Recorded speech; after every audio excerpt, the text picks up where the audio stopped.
Ndokupa secret yachiwenga painesa wine kumbaku yako aiba chima uy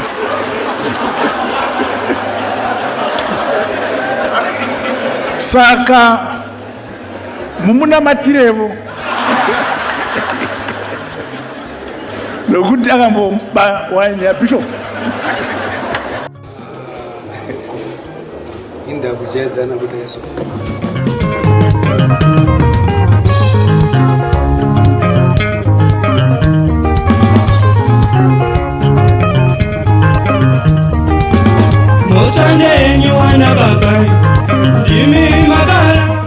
This is the Free Talk.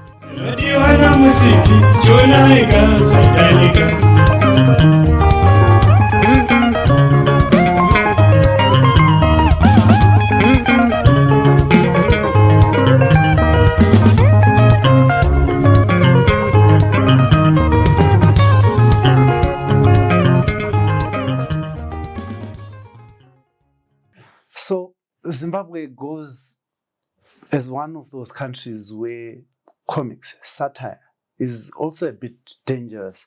Some comedians have actually, refused to tour Zimbabwe because of our political landscape. And we have also had some comedians being victimized around the political scene.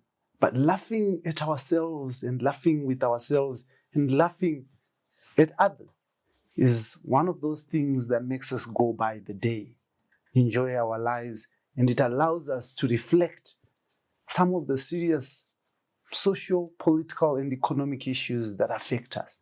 It makes life easy, but it also makes sure that society gets to interrogate some of those taboo things that happens in their lives in a platform or in a manner that is easy flowing and going. Now, on this, the Free Talk, in proud partnership with the Frederick Newman Foundation for Freedom, this week, I explore satire, politics, people, and power. Join me after this break.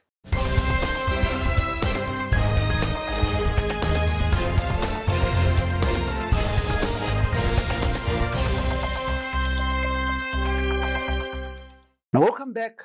This, the Free Talk, in proud partnership with the Frederick Newman Foundation for Freedom, Heart and Soul TV and Radio, and I, your host as usual, Dara B. Now, we are talking satire, politics, people, and power. And joining me in studio to discuss this amazing program is one King Kandoro. Now, King, thank you very much for joining me, and hopefully we're going to be having some fun. Thank you for having me, Dara. Beautiful.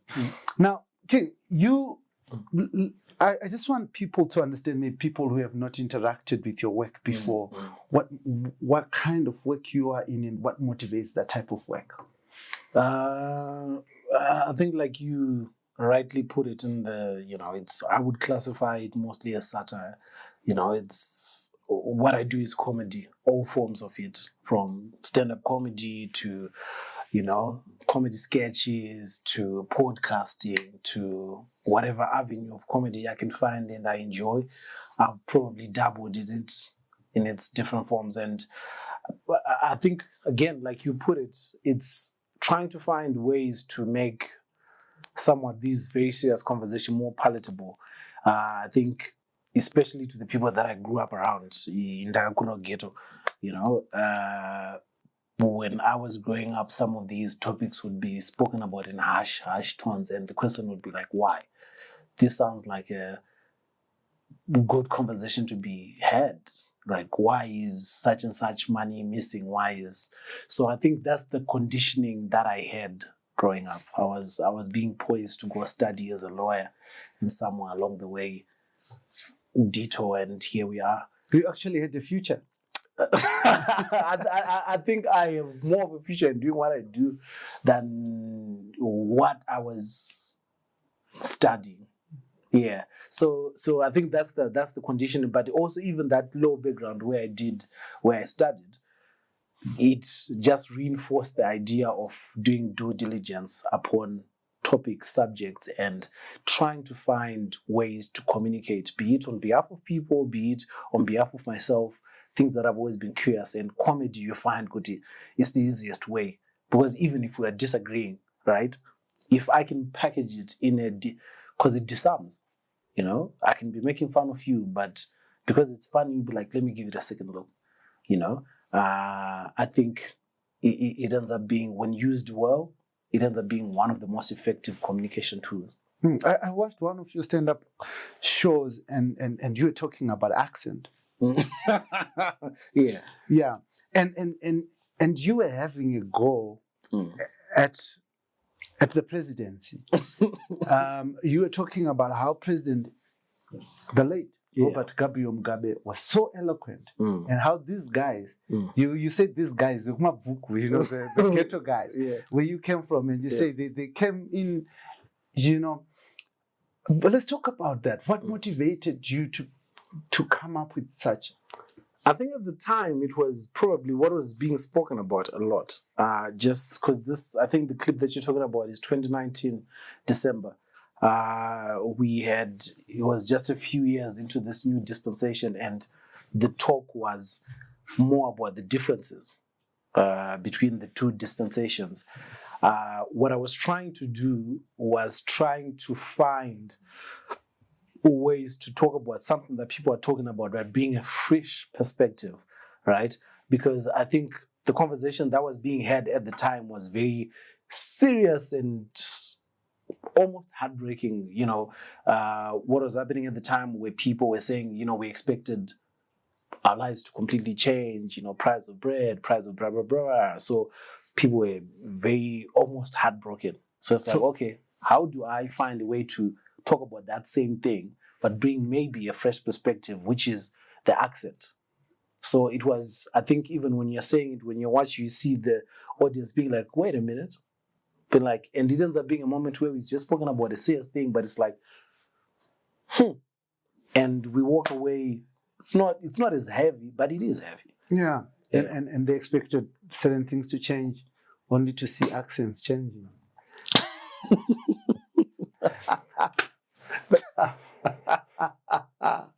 Yeah. Look, this is a moment in our lives as Zimbabweans. Yeah. Where politics is a place that most people want to stay away from. And you're going there, you're talking about the presidency, where many people have gotten angry on behalf of those that lead us. You look at the song Dida Jecha from Winky D, he was attacked for it, even on stage. How do you, keep the line, if you do? Keeping the line is most probably what I spend most of my time doing, because I think, again, for me, it's not so much that politics is what I talk about. It just so happens that politics is such a big part of our lives as Zimbabweans. You can't run away from it, right? So it almost feels like an obligation to speak. Most of the things that I say, this is what I would want somebody who grew up where I grew up to be telling me. This is what I would want. So I try to carry that ethos of ghetto, speaking to other Ghetto youths from information. Oh, this is what's happening in parliament. This is how do we get young people involved in these national processes, right? But even within that, the objective is not to offend anyone. But you end up offending someone. That's not my objective. That's your interpretation. That's that person. Because my objective is to be funny. Start to finish, right? Where somebody ends up being offended is where something you are either the perpetrator in that scenario, or you're the victim, or what? Because most of it, unfortunately, is based off real life instances, right? But the objective is to the audience that's there. They're not here to hear me preach.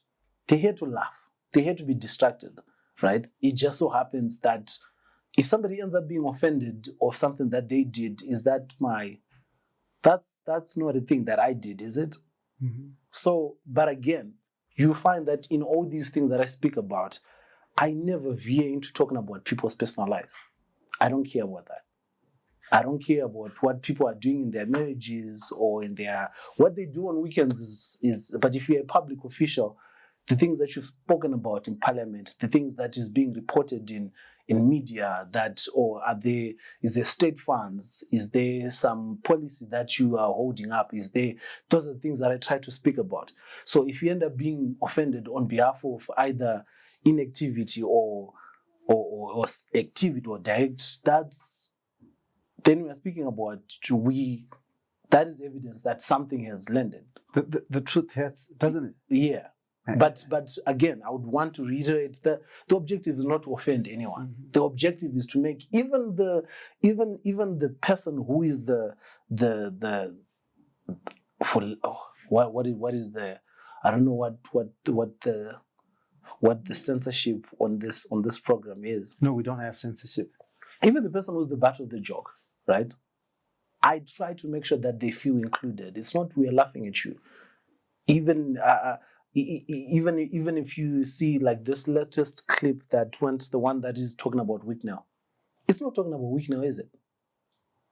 What is it talking about? It was more to do with Nelson Chamisa, to say the people that have supported him feel let down because all he does is give out verses on social media, whereas on the other side, they're being given cards for their support.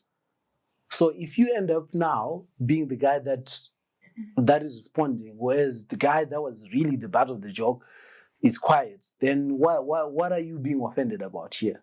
Mm-hmm. Now, have you ever been a victim now for these guys who get offended? Have you ever, faced any backlash, any threats, or Not to my knowledge. None that have been delivered to me. Because again, I try to word it like how I say. I try to make that very, very clear that if you come to these, which I hope the Harare show brought some tickets for you and your team. Thank you. So that you can actually see it happening. We try to make sure that even is that not self-censorship now? Because I have a feeling. I sit there. Yeah. I watch Trevor Noah. Yeah. In South Africa. Yeah. When Jacob Zuma was president. Yeah. He would go all out. Yes. He would talk about controversies and the painting and stuff like that. He would practically joke about Jacob Zuma whilst he was president. Yes. And Jacob Zuma would laugh about it. Yeah. Do we have, in the same space, in Zimbabwe, have people who are that progressive, in your view? So it's a layered question, right? The other side of that is even in that example that you've given, half the job of being a comedian is also being responsible, right? What I'm saying is not fact. It's very much opinion. Absolutely, I'm not speaking because half these things I'm coming up with as I walk. The first part is, this sounds funny to me. It will sound funny, and then I try to buttress this with some, this is what happened, this is what, right? But again, I need to mold it with the responsibility that this cannot be something that somebody can take and carry like, in Zimbabwe, this is what's happening. I can't feed into the hysteria, right? I would like to think that even Trevor Noah, when he was doing it, he was still doing it with some form of responsibility. The difference with our context now is that, as you rightly put it, is we do have instances where people have been threatened, right? We do have instances where people have been, manhandled. There have been things that have happened. So you have an added weight where I have a family. I don't want them thinking every time I'm speaking about these things, I'm risking my life. And again, I think part of what maybe, for the most part, there's no offense really taken, is because after all is said and done, whoever it is can see that nonsense. It's not like pane message yanzi Kandoro and no, we are going to disseminate this information through comedy or in these stand-ups and these nigga. But is it not the job of art, King Kandoro? Is it not the job of art to educate? It is. and ensure that people are conscious and are active players as citizens. Yes. Right. So if you then become so careful, how do you play that role? I think you actually play it well then. I think that is because I think being careful is how you actually play that role extremely well. Because in this day and age, where anything and everything can go viral, especially things that are, for lack of a better word, nonsensical, are likely to go. What we don't want, what we shouldn't do as creative, as artists, is to feed in to that sensationalism. So we make sure that if you are referencing something, like in my art, if I'm just riffing off, oh, Wickno did this, that's fine. But if I'm seeking to communicate, let's say if my joke is about the PV or bill, I have to make sure that what I'm saying about the PV or bill is absolutely factual. Because what then happens is somebody can stitch up that 1 minute and then create a narrative. This has happened time and time again, where people have taken things from my podcast from out of context to feed a particular narrative, which is how we end up having a situation where people say, oh, this artist belongs to party A, or this artist belongs to... But is that fair, though? Fair. Characterization of artists when you basically practicing your art. Yeah, it's absolutely not fair. It's and to your point, that's where the offense actually happens. Because you find that as artists, for the most part, be it Winky D, be it me, be it Cow Joshua Ncube, be it, you just have an itch to create, right? Just like, let me speak to this particular topic. And then certain activists, or they then carry it and champion that agenda because maybe it's parallel to the people that see end up saying, oh, okay, Mfana Kandoro, so now you end up being characterized as somebody who speaks. But sometimes it's just coincident that these issues it's a hot button issue. You're speaking about, like, let's say if somebody, the clip that you referenced at the beginning, if somebody had decided to take that and say, oh, these are the people that are against the new dispensation, they are mocking the president. Fortunately, no one did that, right? But it easily could have been taken that way. And then the people that then take offense would then just have a negative attitude. Whatever you say in the future could be pro, could be against. It's just, oh, you've classified Kandoro as an activist. But in your view, is art seen as art in Zimbabwe? Some of it. I think these your spoken words, these your stand-up comedies, very rarely, because the accusation, you know, the even the people that enjoy my content will be in the comments. I'm like, yo, why don't you just enjoy the stuff, and I'll worry about whether it's safe or not. I think to your point, it's still seen as ooh.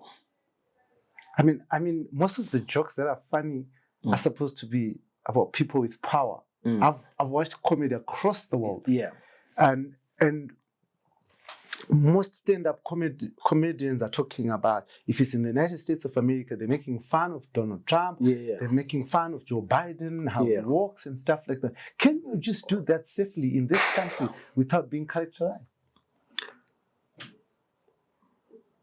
Pane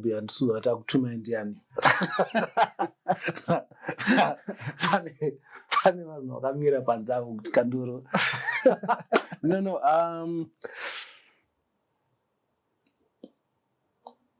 It's hard. I would like to think for the better part, as far as I know, the people that are in the executive actually don't mind, right? I remember there was a video that was shown at Transparency International where we are making fun of the president, the catch and release clip, and he's seen on reacting to the video, laughing. I think where the problem is the people that are just below, the people that are sent to protect the powers that be. I think those then project offense. I think the feeling is, if we let this persist, it is seen as disrespect. So they try to counter the reaction from the powers that be and take offense on their behalf to say, sometimes I feel like even some of the actions are, I want to be seen as if I want to impress the powers that be as somebody who's, I don't want to be, but I genuinely don't think the people's that, because I think part of having that much power is understanding that people are always going to talk, let alone comedians, let alone creatives. I think they very much understand that it's the number one job in the country. It's going to come with attention, and there is nothing new about, like you said, Trevor Noah, the Americans do it.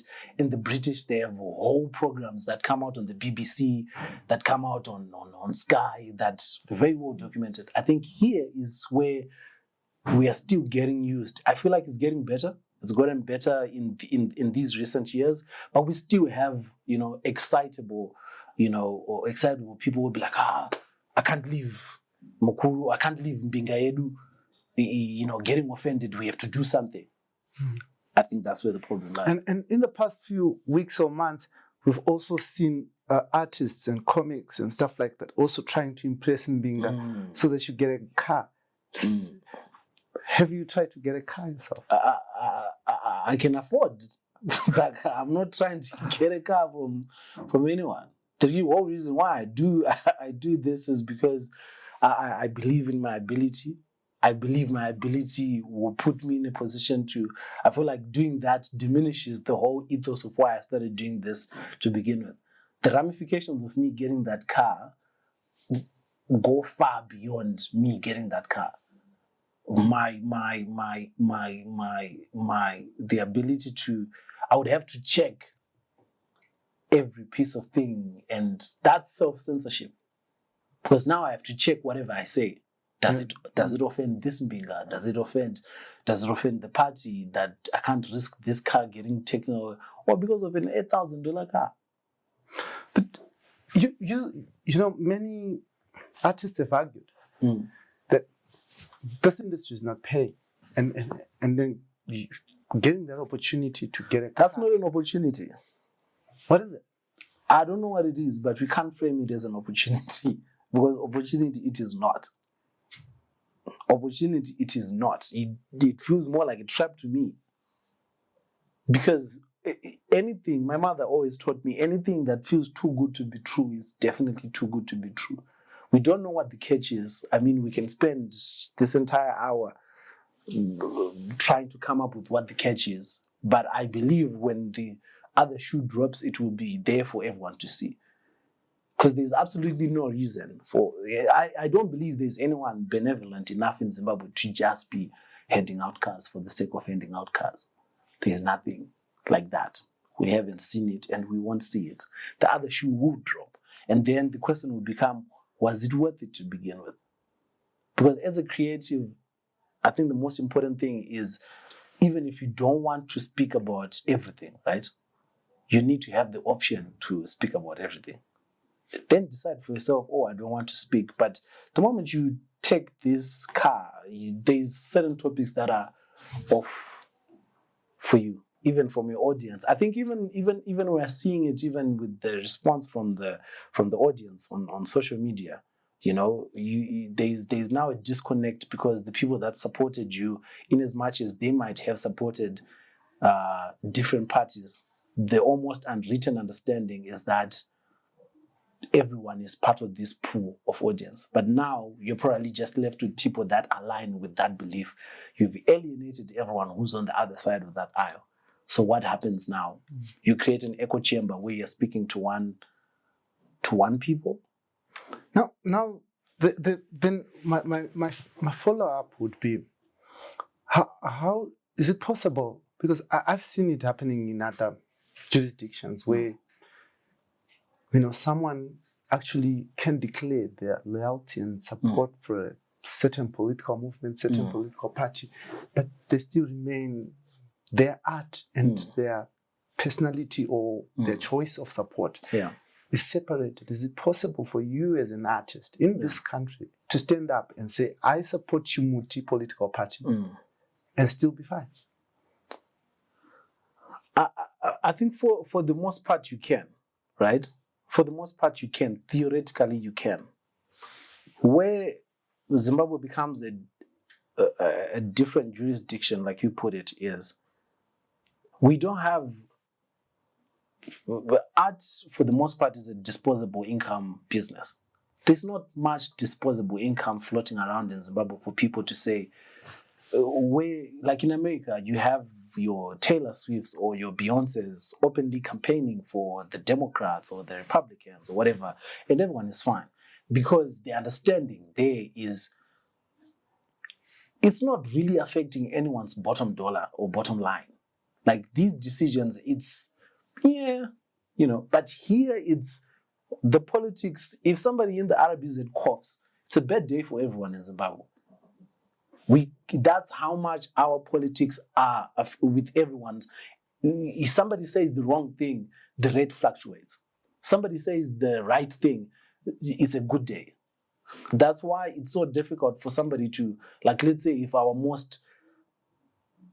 biggest superstars were to come out and say, hey, I'm declaring what, the ramifications go far beyond the music.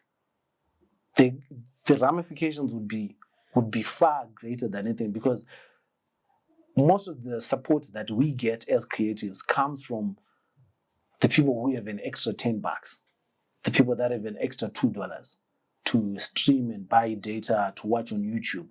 If those people were to now decide, I'm not using my $2 to watch this guy's content because he said he supported Chimoti party, you're done.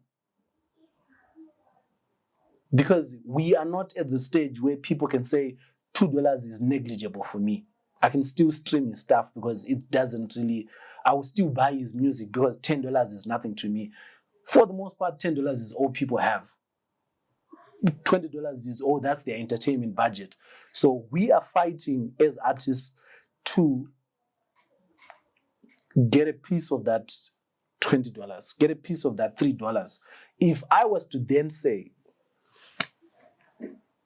my art or all the nice words are reserved for candidate B, I would be shooting myself in the foot. Where I like to think, where I've always been, is with the people.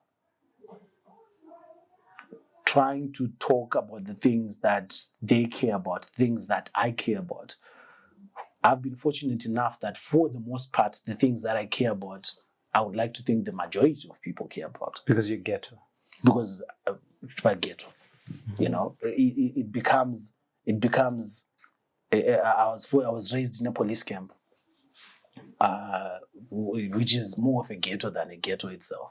You end up hearing what people strive for, what are their challenges, what do they yearn for, what do they, and I've always carried that ethos in, and you find that for the most part, people don't care about political parties. People just want their lives to be better. So that's what I try to, most of my comedy is aspirational. The people that have supported me from when I was still hustling, and they saw me buy my first car, and they saw me move out and get married and do this and do that. So you find that some people see themselves in me. Some people know that my success is directly because of the $3 that they've supported me through. And I think it's reaffirming. You see that somebody else, you know that a little bit of hard work, I might be on the other side of that. Mm-hmm. Now, in other countries, government supports art. Yeah. Have you enjoyed that same support in this country? Not yet. Not yet. It from time to time, it gets promised. You bump into somebody in the higher ups and they'll be like, you're doing well, Vanna. We should talk. Yeah. But you never know. Because sometimes there's cameras, there's what I personally haven't, unless we're counting Nama. If we're counting Nama, then yes, technically yes.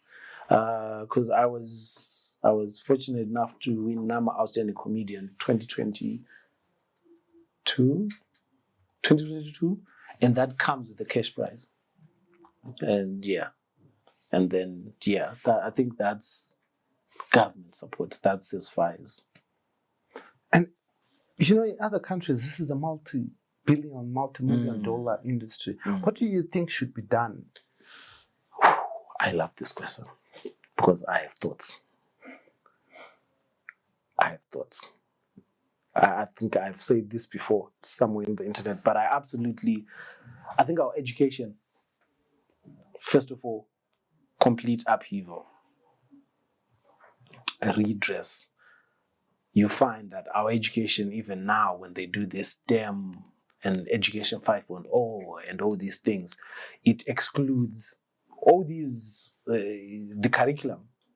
It's poised towards academics, which completely alienates people that are talented in other things. People who do fine arts, people who do music, people who do, I think, in other, even sports, completely excluded. You find that people who excel in all these disciplines, it's almost always by accident. It's like you? Like me. You're supposed to be a lawyer? I was supposed to be a lawyer. I was going into my 4th year of a law degree, and my journey was just like, But had I known that I was talented in this, I probably would have started my comedy career at 18. So how many other people like I grew up with Mugeto, there's different people there's people who are good at football, there's people that are good at singing, but because of the language and the societal norms, most of these things are looked down upon. But is it Reshidofodofo? And that's what I'm saying. Like if we had art schools, because what ends up happening is these private schools, right? They know that. If you go they have music classes, they have fine arts there, because they know that. It ends up being, all these disciplines end up being a preserve almost for people with money. But I am saying if government schools had a dedicated woodworking class, where it's not, or it's a building class, or it's a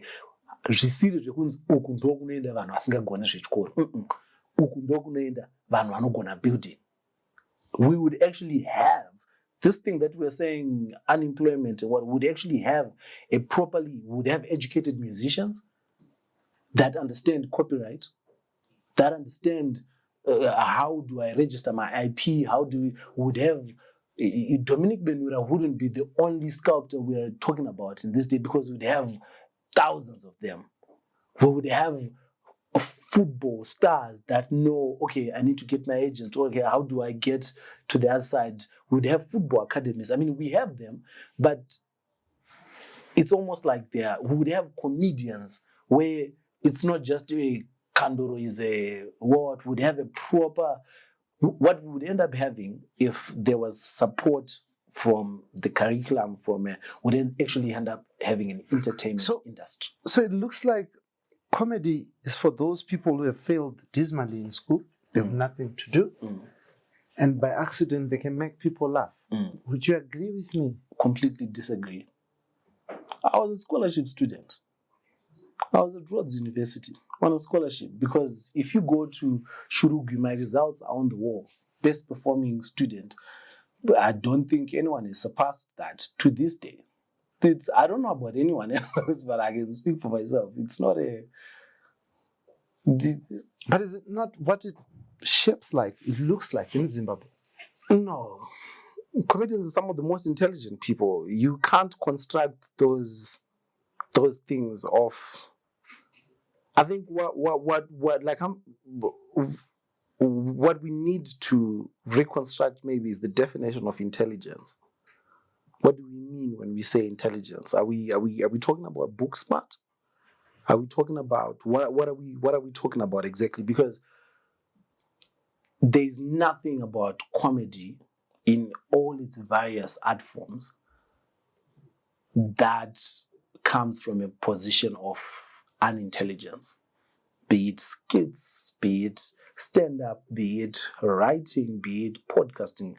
The element that everybody enjoys, where there's that review at the end, it takes depth.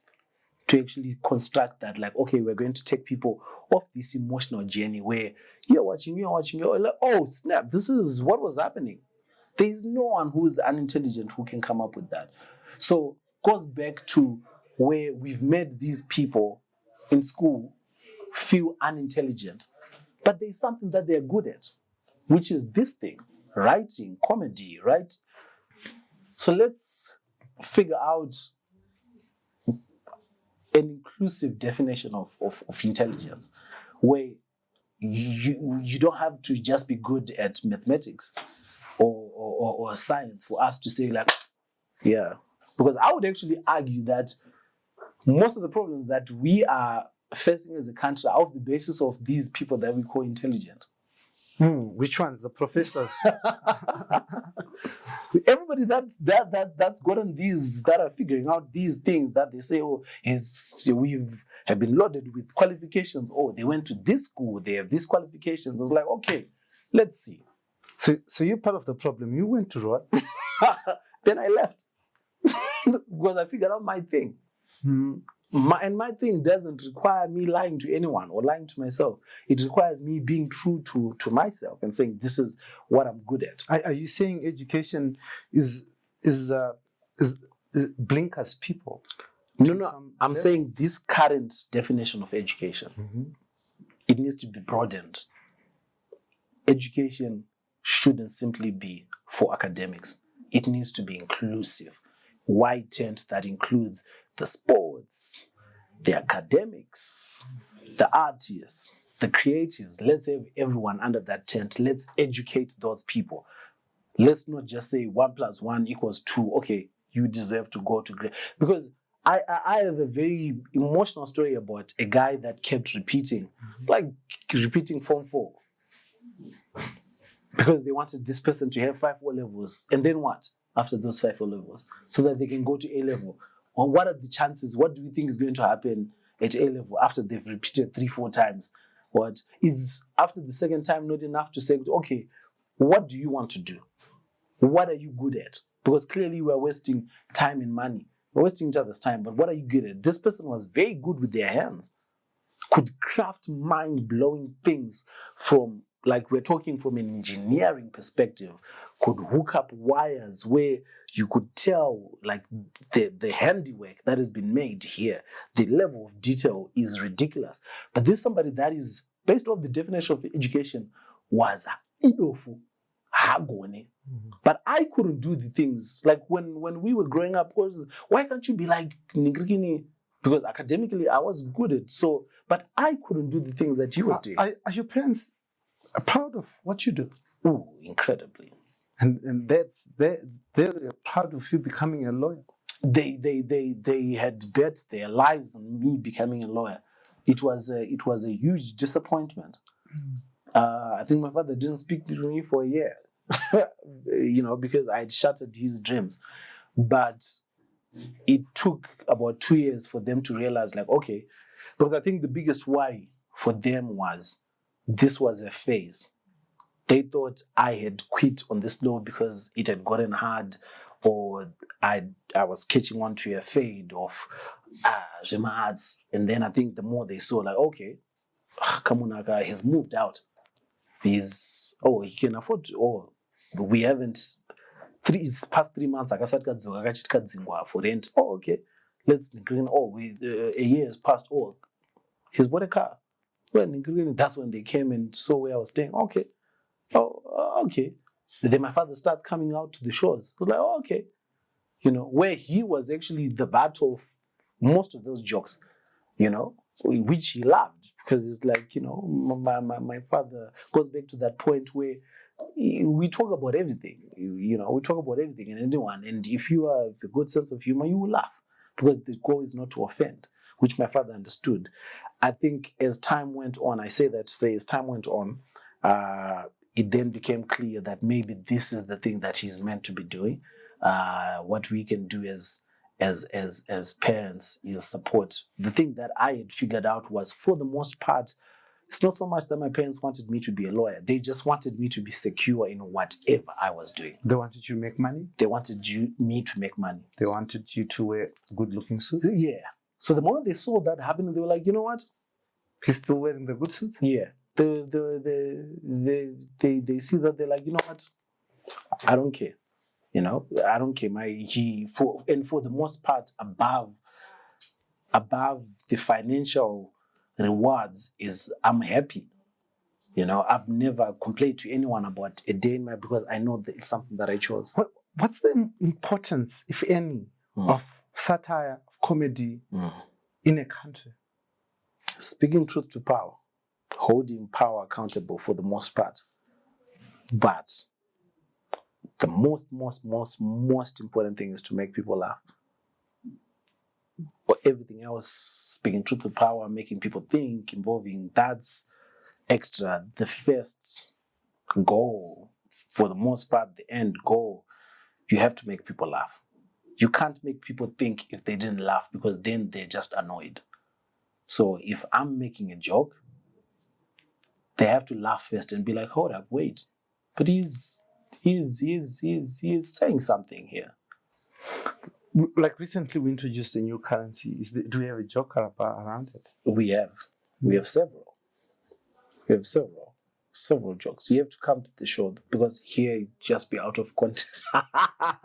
I'll have people waiting for me outside like, oh, but no, I don't come from a place of I have to make a joke about the structured currency. I try to joke about things that I know. So I try to give myself time. What is a structured currency? What is happening? Who's saying what? And when I do figure those things out, because the thing that I absolutely hate is not being able to defend my thought process. So anything that you end up seeing me say on stage, if you were to call me aside and be like, Mfana, what were you saying? I'm able to explain to you my thought process. You might not agree, but there's a thought process. There's absolutely nothing that I say for shock value or trying to trend, because that is very dangerous. So I've watched. I like comedy. I've watched comedy. I watch people like Daliso Choponda, Dave Chappelle. You know, and when you listen to the quality of comedy, you appreciate these people have actually studied, they've read, and they're in depth with the issues that they're talking about. Yeah.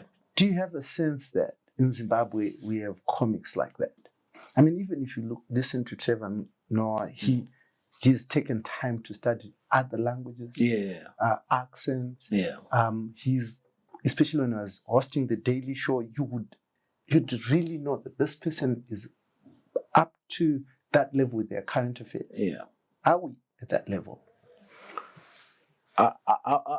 It's a big yes, but there's also a no, right? I think almost every comedy, at least the ones that I've interacted with, for the most part, they are well versed with the things that they speak about.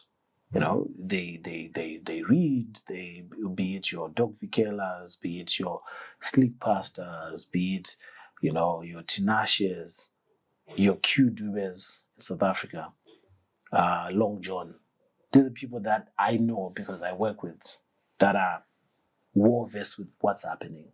I think the other side of that now exists the issue of disposable income that I was saying, where somebody would say, what's the point? You find that most of the people that end up being classified as comedians are shock value artists. These are people that are intentionally doing things for shock value because they want to trend, because they think that's where their next deal or meal comes from. Is it not those same people that you're talking about who get endorsements?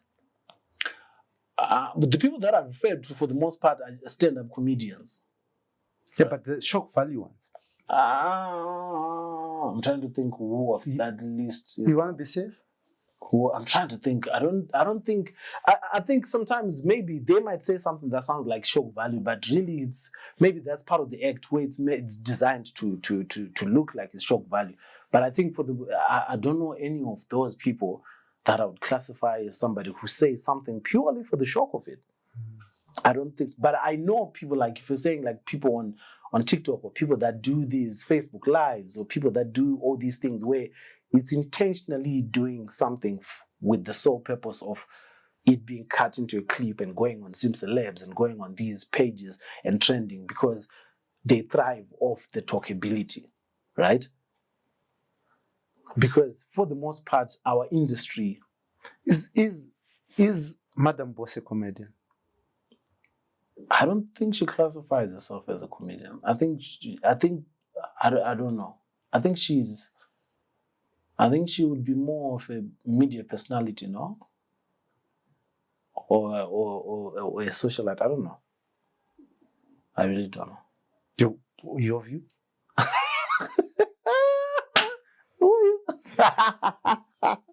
I don't.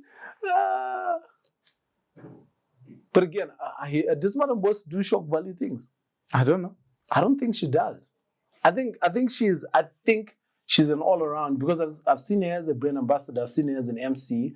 I've seen her do fashion things. I've seen her in adverts. I think the classification, I wouldn't restrict her purely. I've seen her do drama. I wouldn't restrict her to comedy per se. I think because she's funny, it ends up being easy to classify her as a comedian. But I think she's more of a all-around media personality. Would be my teacher a comedian?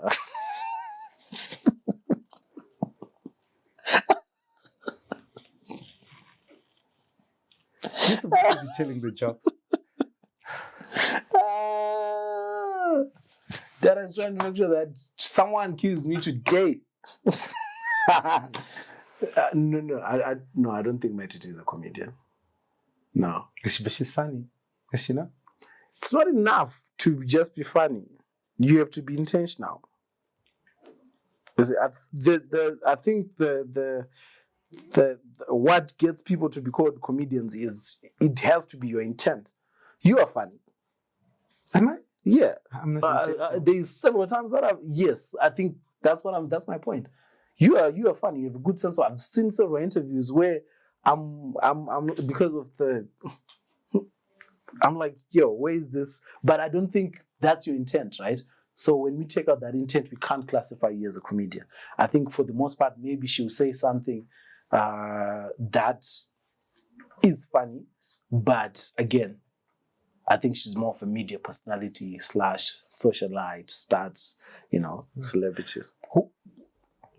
Of the Zimbabwean comics, who do you think, apart from yourself, because I don't want you telling me you're the best, who do you think, is in your view, is one of those that we should look out to and say, this is an amazing comic? We have a lot. We have a lot. Nigel, the Slick Pastor.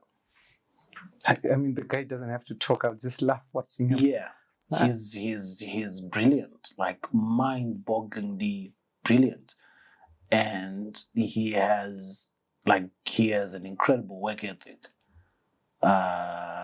Whether people want to or not, he's a guy that's just going to go far. There is Long John. Long John is already in America. He's making strides. The work ethic that he has, for ridiculous. Q Dube in South Africa just performed at Laugh Africa Festival.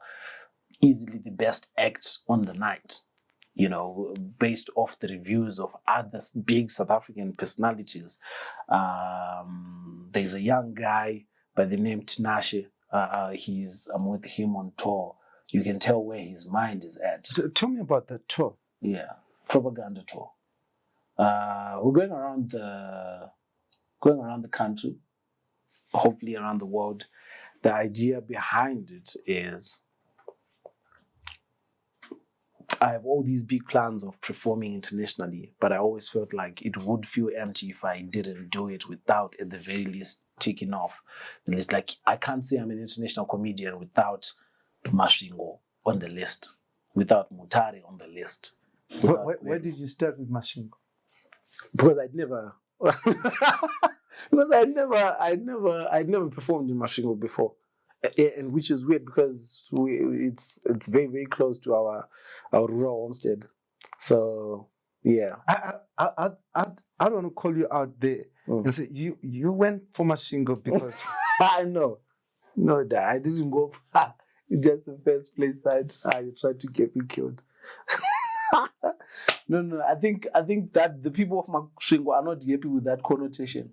We spoke about it because we just did the show on Saturday. We spoke about that at length, where they're not happy with the notion that the outside world sees them as this problematic section of of Zimbabwe, and they sent me to communicate that people need to stop. People need to stop doing that. stop it. Yeah, stop it. Yeah. You propaganda. Yes. Why that choice of word? You find it everywhere. You find it everywhere. It's easily the most consistent, especially as a Zimbabwean. You find that it's pronounced propaganda, but the spelling is a little bit weird. It's I think most of the shows that I've been performing prior to this have felt a little. They're very speaking on behalf of the people. This is what's happening. This is what's happening. This is Nick Mangwana, this, blah, blah, blah. But with this one, I wanted to speak on behalf of myself. So it's almost like I'm going around spreading my own propaganda, or this is who I am as a husband. This is who I am as a father. This is who I am as a citizen.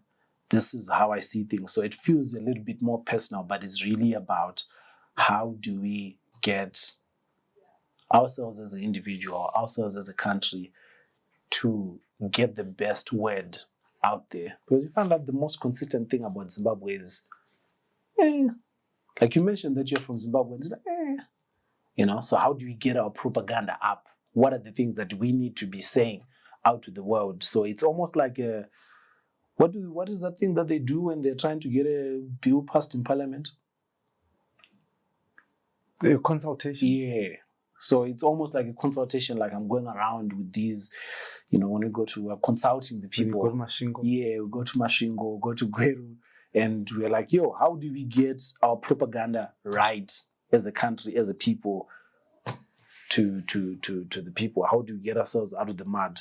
Because it's in recognition that we really could get ourselves out of the mud. We can't wait for anyone to do it for us. Who took us in the mud in the first place? Hey, Tara. Us as a people. I think for the most part it's us. We stopped caring about certain things. We stopped asking questions. We started censoring ourselves. The most effective tool of a bully is to get the word out there that I'm strong and whatever. And then you find that people almost start doing the bidding on behalf of the bully. So like I was saying, if I was to get a clip out that speaks about, be it catch and release, be it, half the comments in there are like, King is really safe it is. King Amuchke, or King, are you speaking? That's what we've done to ourselves as a people. Why is the first port of call to think of things from a fear standpoint? Just, if it's funny, say it's funny. If it's not funny, say it's funny. Let me worry about whether it's safe or not. Because that's almost, it got to a point where I started taking offense. Because now, do you think I would have, the presence of mind to come up with this joke and not have the presence of mind to worry about my own safety? So you were, the past few days, you were in the rural areas, right? Yes, sir. Did you hear that Neville Mchango was arrested? Yes, sir. I did. I did. Over the structured currency? Is it over the structured currency? Is it? What do you think? I'm still trying to figure it out. I've seen the reports that say, structured currency, use of Starlink, blah blah blah. It does not feel like that. You had 3 years, of reading law. That's still not enough. I can't represent Neville Mchango. The crazy thing about this is at the back of our minds. Every Zimbabwean knows Neville will be okay. Like, Catch and release. I don't know whether it's catch and release, but we know he'll be fine. It's like chicken pox. It'll go away at some point. We don't know how, but these for the most part, it feels like these are just private squabbles that we end up being privy of because we have journalists in the country. But these are just these things will be, and I think that's where I would say I hope. I like the question. I just hope more people were asking it. Where we interrogate these matters beyond your Nevo Mchangwas. There was before that there was who was it, Boss Chimpa, or whoever, or whatever guy that was being dragged in that video by the state police. Within a day, we saw him do a video saying what arrest. I think for the most part, the citizenry has been battered and bruised. We have resigned. We don't care. Beyond the ha-has, we've moved on. Because everyone is just like, hey, this is not going to, I think the day we have an arrest that sticks, that doesn't feel like a private squabble being addressed in public, that's when people will be like, the day when King Kandoro is arrested. What would I be arrested for? I as far as I know, I haven't broken any laws. But do you have it in the back of your mind that when I step off the stage, I could be in trouble? No, absolutely not. Because again, I don't seek trouble. We don't go on that stage to seek trouble. We go on that stage to make people laugh. If I end up causing trouble, more often than not, is either I don't have any recollection of actually causing trouble, but if I do, it's probably because Ndango Farisa end up saying something crazy. But really and truly, that is not the intention. We are not, because it's not a rally. It's you. Is it not? It's, as a matter of fact, people who come to my show, if you come thinking, oh, Kandoro, from first minute to the hour is going to be talking, you're going to be so disappointed. Because sometimes we don't even speak about, there's just so much to talk about me as a person. I think for the most part, people are just genuinely interested. Like, who's this guy? He seems interesting. Let's hear his story. If you come expecting politics and you think that's all the show is, you might be disappointed. It's a Zimbabwean story, and Zimbabwean stories for the most part, it's, there's love, there's strife, there's Nyadzipa Ghetto, but politics is also there. It's part and parcel. But I listened to Winky D's song Iboto. Hardly found anything political about it. Yeah. But it blew up. Yeah. So is it like people go out looking for trouble or just come? You asked a question earlier about offense, and I think it's once word goes out, if your image is, because Winky D is one of the biggest artists in the country. His influence transcends most things. I think the people that are put to protect that powers that be can't afford Winky D's influence used for other purposes. You're going big.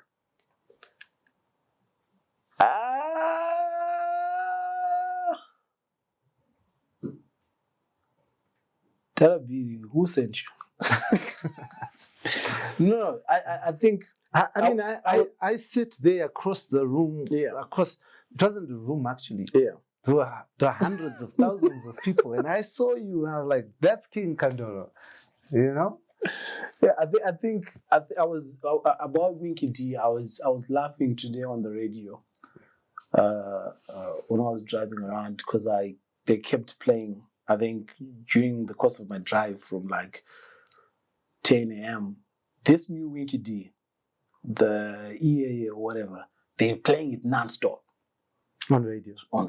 Right? And I was thinking to myself, radio DJs must be so relieved and so excited to finally have a Winky D they can play. Because this one is a love song, right? No one is going to tell them to stop. But I think when it comes to that level of influence, they can't, especially things they don't understand. Because because the messaging, it sounds like you're speaking about someone we know. Oh, we can't afford people rounding off this message. And again, I don't think the powers that be genuinely care about stopping Winky D. I think it's a station manager this or a radio who's like, oh, I can't be the one that is seen as the person who allowed Winky D to be played. Because I remember, I was very young when it happened, but I remember Mnyarazi Wengwere. Was it the one who was ZBC CEO during 2008 election? And I remember how he was dismissed soon after that because allegedly there were just too many MDC commercials during the run-in. And people were now doing, I think it's similar to that, where people are just now proactive to the point whereby you think, oh, this powers that be have said absolutely no Winky D. But these are just individual human beings in these organizations saying, I can't just be the guy and it ends up being.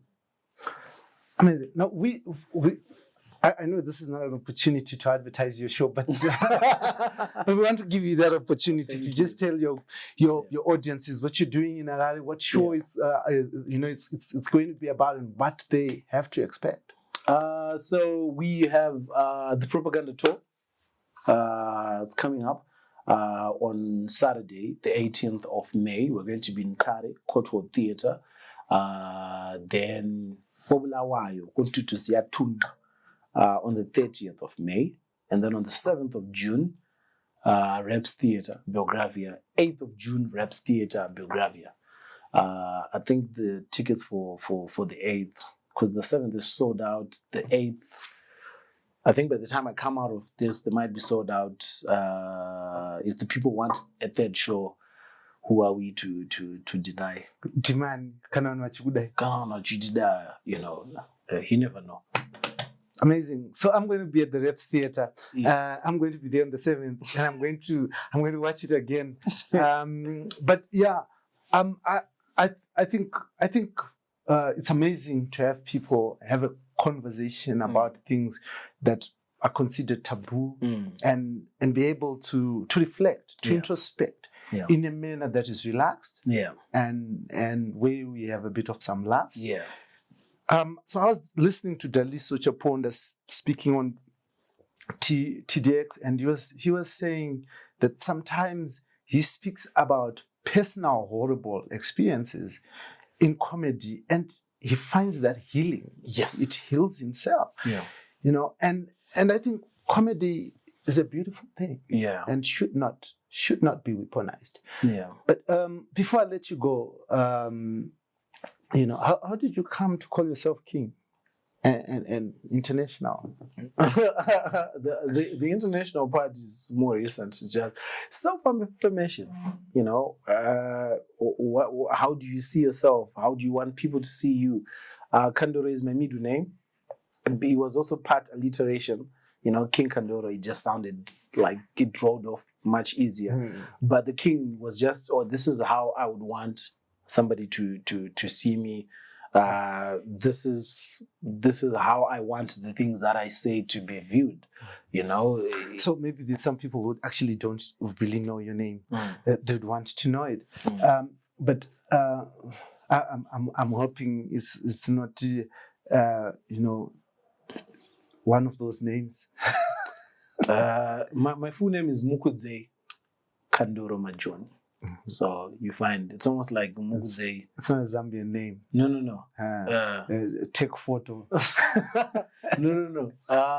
It's Mukudze. I think recently it almost become, because Japanese is Mukudze, right? And Holiday is Mukudze. And then Mukudze, so it almost becomes like, okay. You're looking for a car. Nah, I can afford my own car. I'm okay. I'm okay. Your last words, Mukudze, like just look the people of Zimbabwe in the eye, something that I've not asked you, something that sits deeply in your heart, the last word. I don't think there's anything that you haven't asked. You've asked. I think for the most part, I think Zimbabwe, we are beautiful people, man. But I think we need to get back to being together. Things that seemingly divide us right now, they're not as big as we are making them to be. I think the beauty with coming to a comedy show, as you will see, is that of the 500 people in whatever room, we don't agree on most things, but we are going to be in that small room laughing our hearts out. That's what life is. So we need to be able to disagree respectfully. We need to be able to agree respectfully. We need to be able to say like, oh, okay, let's not create echo chambers. Let's not be people that speak to people who we only agree with, or people we are being united in hate. Japanese fans, Winky D fans. I'm both. I love those people equally, and I know many people do. But social media and all this has forced us to be like, you have to declare allegiance to one another. It's almost like, why? So long story short, the things that divide us really don't matter. We're making a big deal. And I think the moment we start getting rid of these things, we actually start finding out and dedicating time to the things that we need to figure out. Like, what is this structured currency? Is it helpful? What is it baked on? What is it? Because if we don't figure out those things, it means, like Wasaj Panga said, we need to stop in, the cycle.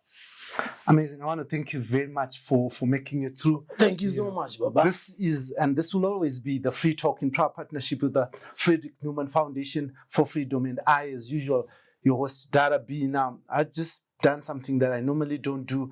I bring on this set, politicians. I bring in, people to discuss the monetary policy and stuff like that. But it's important in all this seriousness for us to be able to sit down and laugh. It's also important for us to be able to celebrate our own talented artists, sit down with them and have conversations so that we all know them and we all interact with them on a level that is apart from them standing on the stage and dishing out jokes after jokes. So I was in the studio with King Kandoro and international. He must be going international. But look, Zimbabwe, this is our country. We need to do what we need to do to make our country better. Yeah. We need to stand together. We need to love one another. We need to laugh with each other and to laugh at each other without getting angry at each other. We can't keep talking through each other. We need to talk to each other. Now, King Kandoro is sold out in Harare on the 7th, but the 8th is still open. Please go get your ticket and meet me there. Maybe we can have a conversation. This is the Free Talk in partnership with the Frederick Newman Foundation for Freedom. Until next time, please don't hesitate to subscribe, follow us, like, retweet, and spread the word. This is the channel to watch. Until next time, thanks, King. Thanks so much, Baba. Beautiful.